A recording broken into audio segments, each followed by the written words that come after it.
வணக்கம், இது உங்கள் ஓப்பனஸ் கிச்சன். இன்றைக்கி என்ன பார்க்க போகிறோன்னா, நல்ல ஹெல்த்தியான முருங்கைக்கீரை பொரியல் தாங்க பார்க்க போகிறோம். முருங்கைக்கீரையில் நிறைய அயன் சத்துக்கள் இருக்குங்க. அடிக்கடி சேர்த்திக்கிறது ரொம்பவுமே நல்லது. இந்த முருங்கை மரம் பார்த்திங்கன்னா எங்கள் வீட்டிலே இருக்குங்க. இதில் தான் ஃப்ரெஷ்ஷாக ஒடிச்சு பொரித்து செஞ்சு காட்ட போகிறேன். வாங்க இந்த ரெசிபி எப்படி செய்யுதுன்னு பார்க்கலாங்களா? முருங்கைக்கீரையெல்லாம் பொரித்து சுத்தம் பண்ணியாச்சுங்க. இப்போ வணக்கிடலாங்க. 2 டேபிள் ஸ்பூன் அளவு எண்ணெய் சேர்த்திக்கலாம். எண்ணெய் காஞ்சதுக்கப்புறம் 1 டீஸ்பூன் அளவு கடுகு நல்லா பொரிஞ்சதுக்கப்புறம் 1 டீஸ்பூன் அளவு கடலைப்பருப்பு, 1 டீஸ்பூன் அளவு உளுத்தம்பருப்பு இதையெல்லாம் சேர்த்து நல்லா பொரிய விட்டுறலாங்க.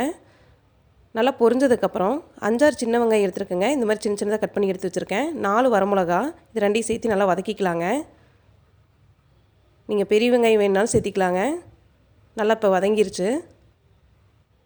வெங்காயம் வரமிளகா நல்லா வதங்கினதுக்கப்புறம் சுத்தம் பண்ணி எடுத்து வச்ச முருங்கீரையை சேர்த்திக்கலாங்க. 1 கட்டளவு இருக்கும் இந்த முருங்கீரையை இப்போ நல்லா வெங்காயம் வரமிளகாவோட நல்லா வதக்கிக்கலாம். அடுப்பை மீடியம் ஃப்ளேம்லேயே வச்சுக்கோங்க. இந்த முருங்கீரையில் சூப் வச்சு குடித்தாலும் அவ்வளோ நல்லதுங்க. வாரத்துக்கு 2 முறை வச்சு குடிக்கலாம். நல்லா வதங்கினதுக்கப்புறம் தேவையான அளவு தூள் உப்பு சேர்த்திக்கலாங்க. உப்பு சேர்த்தி 1 நிமிஷம் நல்லா கலந்துக்கலாம். நல்லா கலந்ததுக்கப்புறம் ஒரு 1/2 டம்ளர் அளவு தண்ணி சேர்த்திக்கலாங்க. ரொம்ப தண்ணி சேர்த்திட வேண்டாம். தண்ணி சேர்த்திட்டு அடுப்பை மீடியம் ஃப்ளேம்லேயே வச்சுக்கோங்க. 5லேருந்து 7 நிமிஷம் வரையும் நல்லா வதக்கிக்கலாங்க. கீரை நல்லா வெந்து வந்துடும். மூடியில் வைக்க வேண்டாங்க. பாருங்கள், கீரை இப்போ நல்லாவே வெந்து வந்துருச்சு. நல்லா வெந்ததுக்கப்புறம் துருவி தேங்காய் சேர்த்திக்கலாங்க. 3 டேபிள் ஸ்பூன் அளவு எடுத்திருக்கேன். தேங்காய் சேர்த்திட்டு 1 நிமிஷம் நல்லா கலந்துக்கலாம். அவ்வளோதாங்க, டேஸ்டியான முருங்கீரை பொரியல் ரெடி ஆயிடுச்சு. இந்த ஸ்டேஜில் அடுப்பு ஆஃப் பண்ணிக்கலாம்.